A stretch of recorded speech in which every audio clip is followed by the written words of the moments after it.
प्रभु आने वाले हैं। कौन आने वाले हैं? प्रभु आने वाले हैं। कब आएंगे? कल एक दिन ठहरो, परसों 19 तारीख को मेरे गणेश जी आने वाले हैं। कौन आने वाले हैं? गणेश जी। एक राक्षस ने ब्रह्मा जी से तपस्या करके वरदान प्राप्त किया। क्या प्राप्त किया? वरदान। अब वरदान ऐसे प्राप्त किया, ब्रह्मा जी को वरदान देना ही पड़ा। तपस्या बहुत इतनी बड़ी की कि ब्रह्मा को प्रकट होना पड़ा। ब्रह्मा कहते हैं कि जो इच्छा हो वर मांग लो।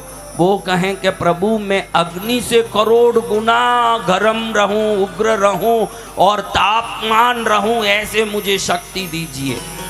ब्रह्मा जी ने अभी वरदान देना था, बोला था, तो तथास्तु कहा।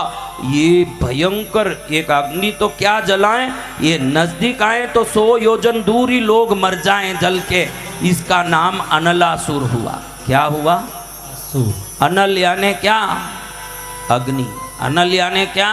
अग्नि। अनलासुर यानी अग्नि असुर। ऐसा अग्नि का रूप लेके कहीं 100 योजन दूर चले, जंगल का जंगल जल के भस्म हो जाए, स्थान का स्थान भस्म हो जाए, लोग त्राही त्राही करते करते शंकर जी के पास पहुंचे।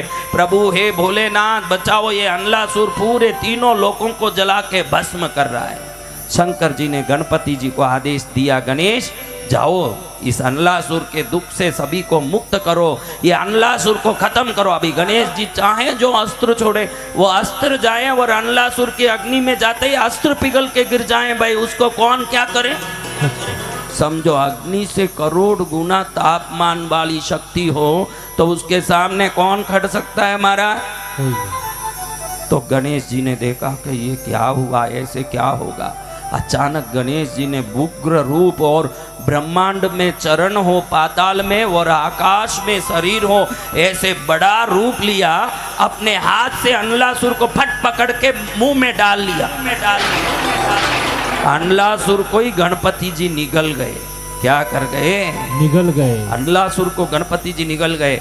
अनलासुर खत्म हो गया, लेकिन गणपति जी के पेट में जाके वो ऐसी अग्नि फैलाने लगा, गणपति जी से सहन नहीं हो। हाँ गर्मी लग रही है, मुझे परेशानी हो रही है।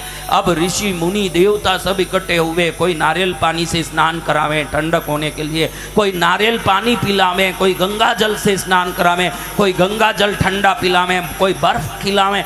कुछ भी करो भाई, वो करोड़ गुना अग्नि से तेजस्वी राक्षस क्या छोड़ेगा?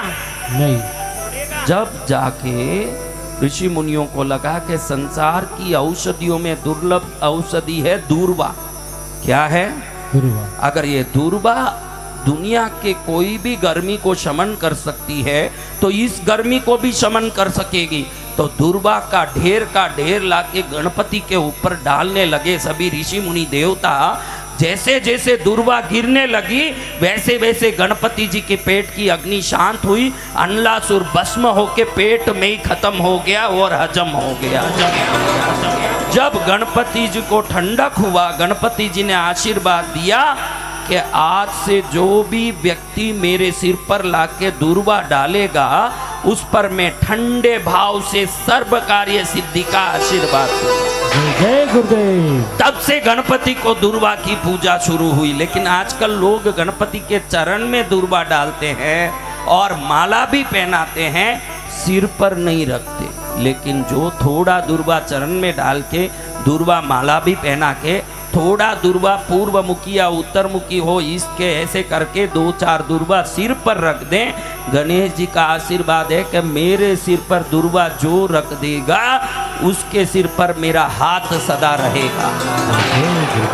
तो ऐसे गणपति जी को ये गणेश चतुर्थी के दिन दूर्वा की माला भी पहनाएं, चरणों में दूर्वा भी अर्पित करें और सिर पर भी थोड़ी सी दूर्वा। देखो गणपति को कभी एक दूर्वा नहीं चढ़ाना। कई लोगों को मैं देखता हूँ सिंगल दूर्वा, एक दूर्वा लेके ऐसे चढ़ाते जाते हैं।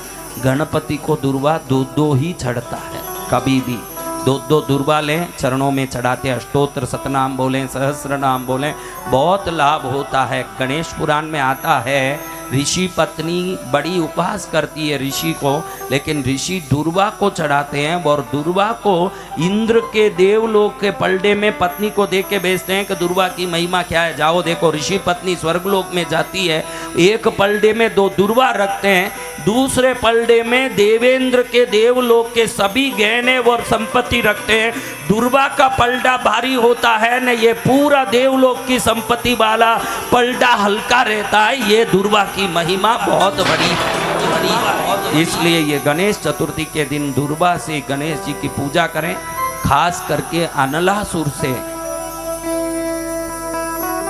जो कष्ट गणेश जी ने पाया, अनलासुर से जो कष्ट गणेश जी ने पाया, उसका उपशमन करने के लिए सिर पर से गणेश जी के देव ऋषियों ने जो दुर्वा से अभिषेक किया, तो आप भी दुर्वा अगर गणेश जी के सिर पर रखते हैं तो निश्चित ही गणेश जी अति प्रसन्न होते हैं। गणेश जी के चरणों में थोड़ी दुर्वा रख के, दुर्वा की एक माला बना के लाल डोरे से पहना के सिर पर भी कोई दुर्वा रख दें बुधवार के दिन, चतुर्थी के दिन, गणेश चतुर्थी के दिन, निश्चित ही गणेश जी की प्रसन्नता और कृपा के पात्र बनेंगे।